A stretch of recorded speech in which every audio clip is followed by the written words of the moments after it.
day. My name is Taisha Presley. I am the owner and the founder of Legacy Empowerment Services, a Charlotte-based virtual mental health private practice where I treat individuals who've experienced some type of trauma, some type of dysfunction, and what they are trying to do is they are trying to rehabilitate their lives. That emotional spending is our attempt at meeting an unmet need. And so unmet needs are what motivate us as human beings. We're always trying to meet our individual needs. Sometimes what we will notice is that we focus so much on the behavior of what we're doing, for example, the spending, the overspending, the underspending, the inability to save. We're focusing so much on the behavior, and we forget that underneath behaviors are needs. We are always motivated by needs. So instead of just focusing on the emotional spending, the behavior, what I want to shift your attention to is the need. What is our needs?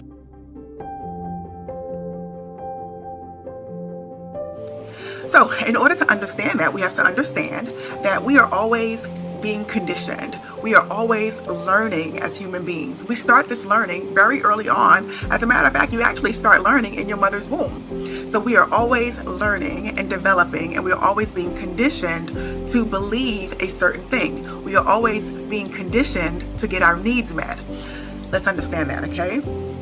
So let's say, for instance, as a child, you grew up in a home with financial insufficiency. Mama and daddy did not have money. Mama and daddy always worked. Mommy and daddy always provided. Mommy and daddy always spent. Whatever your story was, there is a learning that you had because of that storyline, okay? And so that storyline produced in you conditioning. It produced in you ways of thinking. It produced in you ways of actually wanting to get your needs met based on the conditioning that you had growing up, based on your experiences. Let's pretend that we have a client here. Our client's family grew up without money. In this client's experience, they experienced lack. They felt unsafe because of this lack. And they told themselves that, you know what? I don't like feeling unsafe. As a matter of fact, I don't like it so much that I'm going to rescue myself from this. And so that experience of that lack produced in them the desire to rescue themselves, to experience another level of safety, to meet a need. And so this person, this child, this client grows up, full-grown adult, has their family, and they are still trying to meet that basic need that they had as a child. Here's how it plays out. It plays out in that need being activated by a situation. Let's say, for instance, COVID was a situation. The need becomes activated because of feeling insufficiency again in COVID. This person feels that insufficiency, and because they feel it, it feels very overwhelming to them in that moment. Because remember, when they were a child, they couldn't do anything about it. It was an unmet need. That need is produced or activated in the moment, and they try to rescue themselves from whatever they experienced as a child that they couldn't rescue themselves from. And so the emotional spending becomes the attempt to meet the need. Now here's the thing. We're always learning. We're always being conditioned. So we begin to try to escape that feeling of insufficiency by shopping, for example. And our brain begins to say, I noticed that when I went to go shop, I stopped feeling unsafe. Wow, I like that. I'm going to do that again. And so then we shop again. Our brain gets a chemical rush of dopamine, all the good stuff, right? And those chemicals that are produced in our brain tells us to do it again, do it some more. And so our brain begins to pair shopping with feeling good, with escaping the discomfort of feeling unsafe.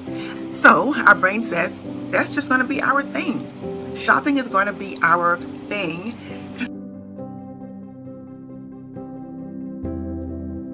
So then this person notices that now their bills are going undue. They're lacking the money that they need.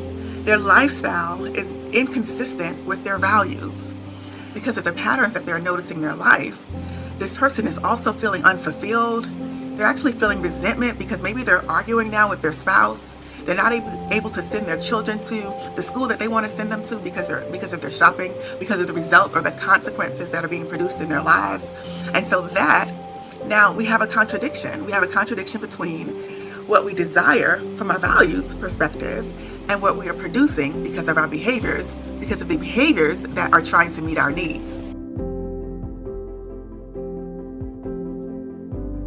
What we do, number one, is to notice ourselves. We practice mindfulness. Practicing mindfulness is an amazing way that we begin to notice ourselves, notice how our behaviors, notice what our behaviors are producing in our lives. Notice what feelings are kind of there that produces the need to soothe. And so in essence, when we're emotionally shopping or emotionally spending, it is an attempt to soothe ourselves, soothe unwanted feelings that were produced early on that became activated by an experience. In essence, shopping is an addiction, just like any addiction, just like food addiction, drug addiction. Shopping can be an addiction. Spending can be an addiction because of the chemicals that are released in our brain that motivate us to engage in a behavior that's unwanted, that produces consequences in our lives that are also unwanted.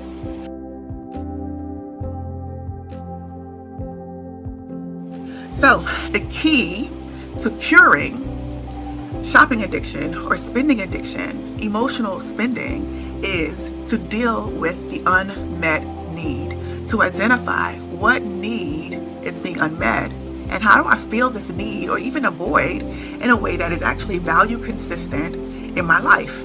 A way that you can identify what your unmet need is by literally asking yourself when you're shopping, what am I trying to create? What am I trying to create? If you were like me during COVID when we couldn't go anywhere, I started emotionally spending. I would be on Facebook in the middle of the night just shopping. And I started to have to ask myself, what am I trying to create?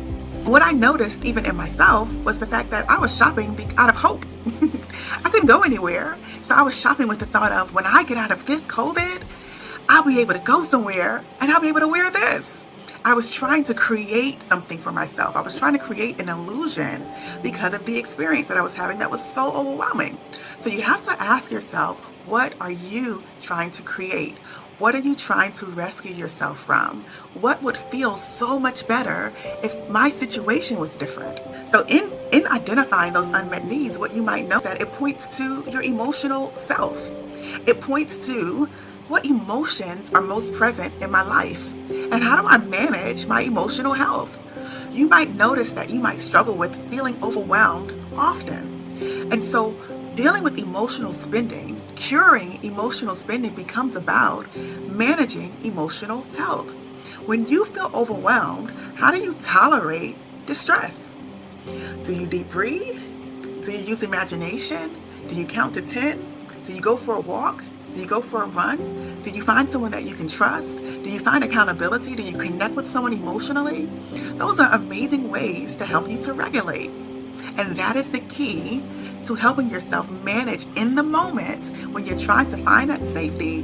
That is a key to helping you to regulate yourself and addressing your emotional health.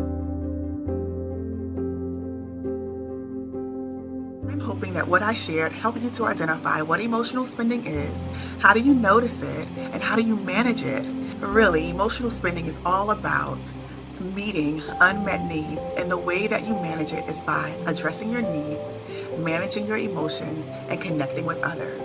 If you find that you need extra support in developing a plan for yourself and how to manage emotional spending, be sure to reach out to me. You can find my website at www.rehabilitateyourlife.com.